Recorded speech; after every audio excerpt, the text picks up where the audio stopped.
It's Wednesday, July the 1st, 2015, and this is your Barbados Today morning news update. I'm Emmanuel Joseph. Thanks for joining us. We begin with news that Minister of Commerce and Industry Donville Inniss has issued a strong warning that he is not prepared to have his office intimidated by threats from anyone or any entity.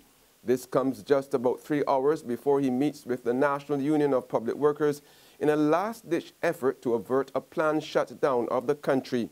The union's National Council yesterday afternoon gave its full backing to the executive to take the action to force the state-owned Barbados Investment and Development Corporation, or BIDC, to withdraw letters of termination issued to 13 employees over the age of 60. However, Acting General Secretary of the NUPW, Rosalind Smith, told Barbados Today, immediately following a 2.5-hour meeting of the National Council, that talks today with Minister Donville Inniss may hold the key to whether the action goes ahead or not. The council met and they ratified any industrial action that would need to be taken if the meeting goes sour tomorrow, right? And we're still on course. Minutes afterwards, President of the NUPW, Okani McDowell, cautioned Minister Inniss that in spite of the meeting, which he called with the union leaders, the membership had not changed its position to embark on serious action. The plan is to attend the meeting tomorrow, hear what the minister has to say, and then we will start to roll out our strategy. But the minister must be mindful that our position has not changed. The members said to us that they want those workers back to work, or they have to pay them until the age of 67. The council also echoed what the members would have said. So this evening, we have a strong position from the council saying that we can give those workers as much support as we need to. That was NUPW President Okani McDowell speaking yesterday at the union headquarters.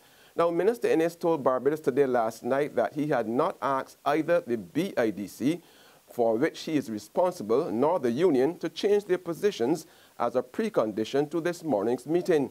He said he hoped respect for the law would apply during the talks.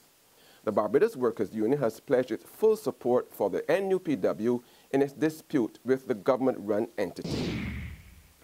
In other news now, issues related to the occupational health and safety of Barbados continue to cause headaches for the members of different organizations and the Ministry of Labour.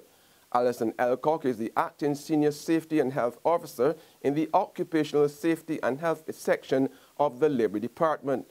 She tells Barbados Today her department is still receiving some of the same complaints since the Safety and Health at Work Act was proclaimed in 2013.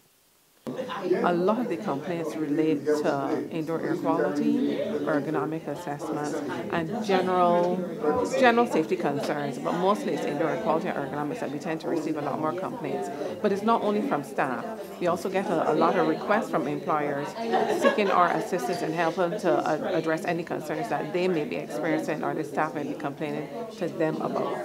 So those are two of the main areas. There's still a lot of concern with respect to safety organization and some of the traditional safety hazards that persons are exposed to. For example, work at heights. It is still, like construction sites in particular, we're still not satisfied that as much that can be done is being done to ensure that persons work safely. I mean, and that's one example.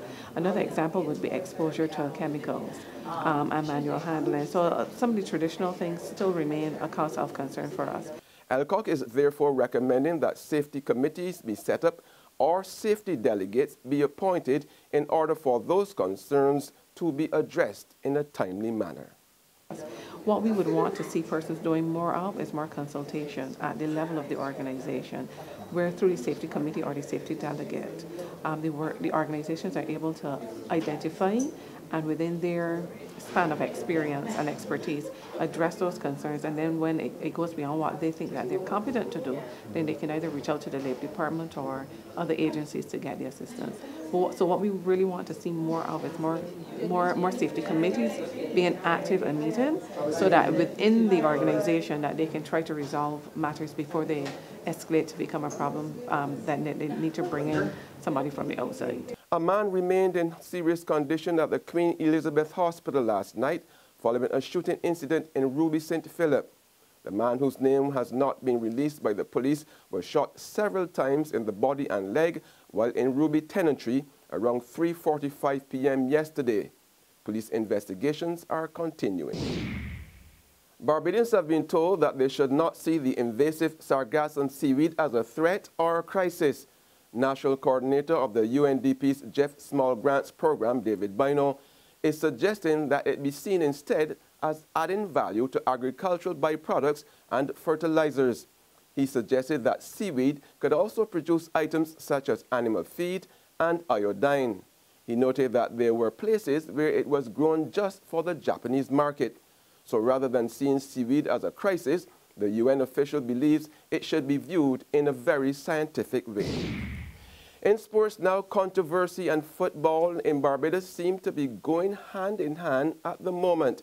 Two highly questionable decisions overshadowed yesterday's Coca-Cola Barbados Secondary Schools Football League Under-14 final played between Frederick Smith and the Lodge School at the Wildy AstroTurf.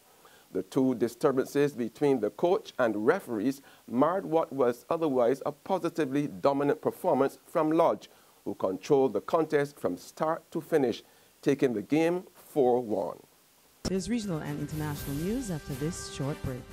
BT Grapova Superstar, BT Grapova Superstar. How was sound bad? How was sound? Wonderful. You can edit that in the competition. So I sound bad? No. Oh my. Get a video and we go clear. A video? Yes, a video. How long the video gonna be? 2 minutes. Not 5, not 6? No, 2 minutes. 2 minutes, that's all you need. So wait, you and the fellas like you that just do this thing every year when it ain't already? Well, I don't know with them, but it's spontaneous, you know? Well, what is this for you? But that means I can try to submit mine, and the judging starts at 6, but the deadline is the 5th at 4:30. You need to get it in. Get it in. Look at the screen there, look. That is where you could enter because right BT Grapova Superstar, BT Grapova Superstar. I like that. You have a chance to win this competition. Against you? I spontaneous.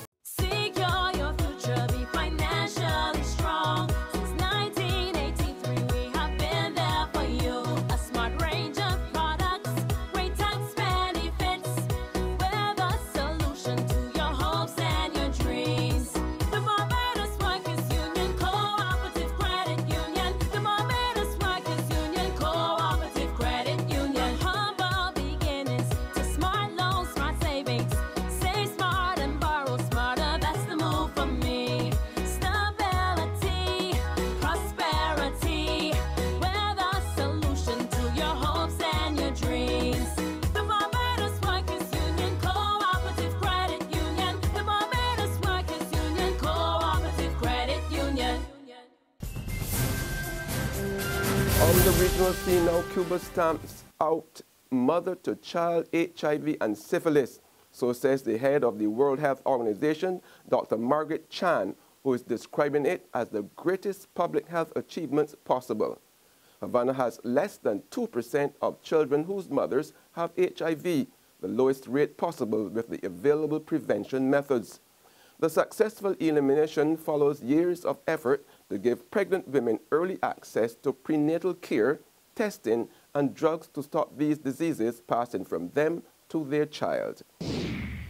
Further afield now, Eurozone ministers say they will discuss a last-minute suggestion from Greece for a new bailout program. This after the country missed the deadline for a €1.1 billion payment to the International Monetary Fund, hours after Eurozone ministers refused to extend the bailout.